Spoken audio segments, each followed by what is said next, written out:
So, choosing crystals. Now, you'll get a good idea from the working kits that you need a good range of colours, basically. Range of colours is the best thing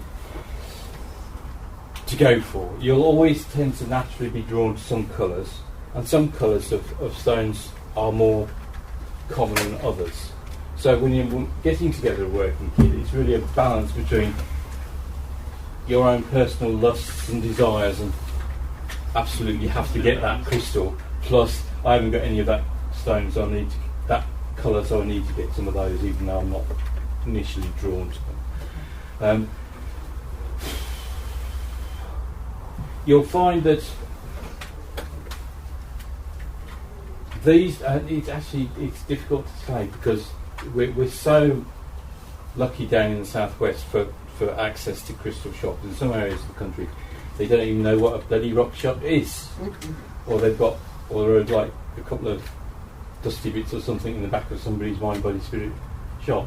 But nowadays, at least, you have quite good internet shops. So if you go to somebody who's kosher and reliable, like Spiritual Planet, then you're okay. The only thing is you can't pick up and jiggle them, but basically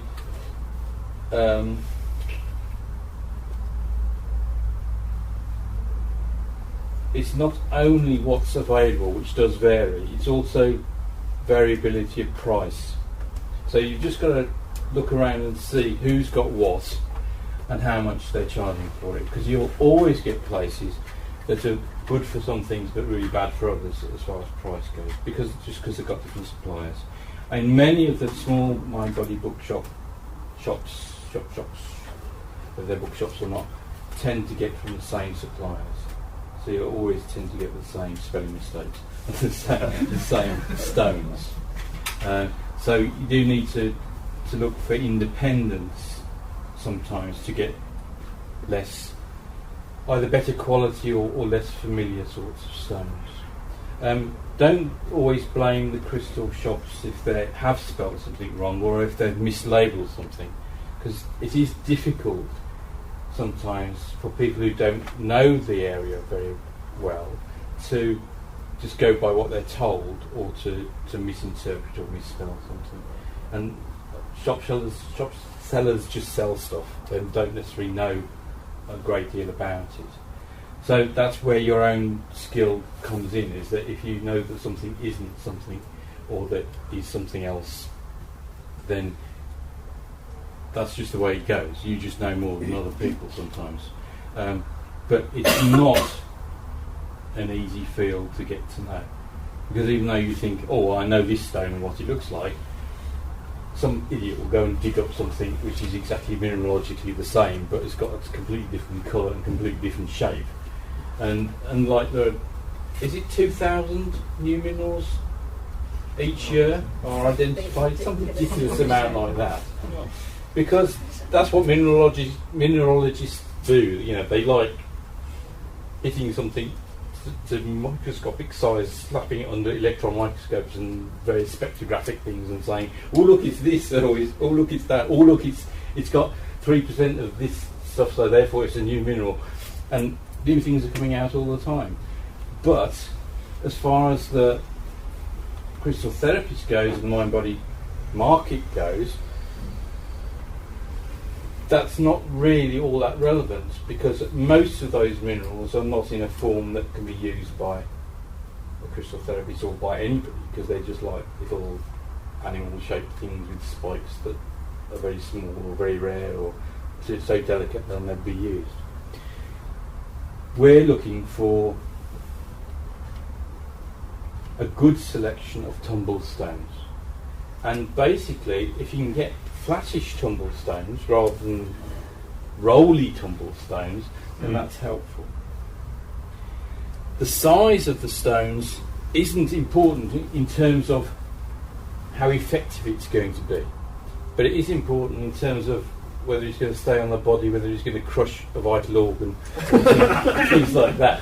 So smallish sizes, not so small that you lose it on the carpet, but small enough that a small and flat is great. It's nice having bigger stones for holding or for giving to people to hold, because tumble stones aren't really they're too small really to feel. It's a seaside stone type size. That sort of size is really nice to hold, something that you actually feel the weight of. And those are good stones for personal work or meditation work, or for having clients to hold the stone to shut them up if they're rabbiting too much or whatever like that. So it's nice to have a few things like that. But for your working kit, you've got to consider weight. You think, oh. But if you get a few boxes like this and you've got to cart them around, then the weight is definitely an issue. Storage is also an issue as well. I mean, these sorts of plastic boxes which are available in do-it-yourself stores and fishing stores, but particularly fishing places, because the fishing places tend to have boxes that have got adjustable divisions inside, are really useful. And they're useful for having out that when you're working you can see what you've got. If you've got to keep on unwrapping something or fertling at the bottom of a big box of stuff that you know you've got a ruby somewhere but you can't find it, it sort of slows down the flow of the process. So have a good range of colours of medium to small size stones. The things that you'll need most to look out for, because they're less easy to find, are smallish smoky quartz points. That's the natural crystal point, which we've no doubt got somewhere. I think they're on their way. All right. But smoky quartz, but smaller. It used to be that you could get nice quartz points for £1 or £2, but it varies a lot now, and now the prices are going up anyway. But smoky quartz are always more pricey than clear quartz. But if you can find nice bits of natural smoky quartz, then try at least for 2. But if you can get 4 or 5 or 6, that's great. Same with clear quartz points. If you get ones that are sort of an inch and a half, as many as you can get really. I mean, it's quite good to have a dozen or so. The thing is, don't think, oh, I've got to get them all at once. You just accumulate them over time. I was lucky that when I was building up my collection, it was mainly in the late 80s when you could get quite nice Arkansas, really brilliant Arkansas or Brazilian quartz, lovely little crystals, and they wouldn't cost so much. It's just a matter of sorting through stuff and finding ones you like, really. What you got there, Chuck? Ones you brought in for us to look at. All right. Okay. Amethyst points are pretty difficult to get hold of as well, really. Small amethyst points. Basically, they usually take a hammer to a geode, and that's how you get amethyst points. But they tend to be sold as geodes rather than individual little crystals. You tend to get large amethyst points or crystals. The amethyst tends to be more stubby than the other quartzes, since they have a smaller point, a bit less of a prism. But again, 2 or 3, up to 8. 8 would be good as an ideal, but for looking. So natural crystals of any form really, not just the quartzes, are fine to use in healing. Great, because they just give a variety, and also pointed crystals tend to give a more directional flow. You've got tumbled stones that tend to create a smooth, roundish aura. They haven't got any sort of directional oomph. Points, natural points, and pointed crystals tend to have a directional flow, so they have a different function. Some stones you will not get in crystal form, I mean natural crystal form, because they don't make crystal forms very easily, like turquoise, things like that. It very rarely forms big crystals.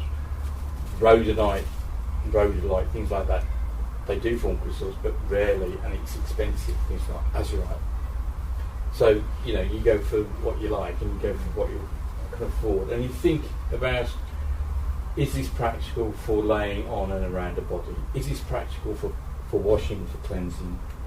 Is this worth the money? How much is it going to cost if I go here to here to here? The thing with crystals is that everyone's unique and individual. So if you get hooked by one, then that's you. But you know, you've got the intellectual thing is you can get another type, another version, another version of that stone somewhere else if you need to, if it's too expensive or whatever. Never be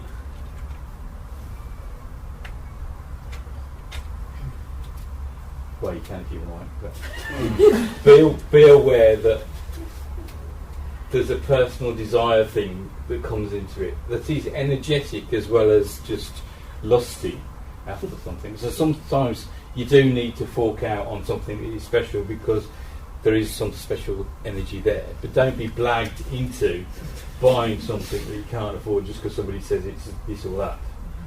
It's just a lump of rock, and you'll find the equivalent of that somewhere else, maybe, or your life will end. You know,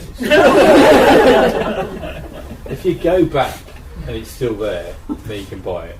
But this is the thing with crystals. If you're not already into the sort of like addictive crystal buying phase, at some point you will be, but at some point you will come out of that.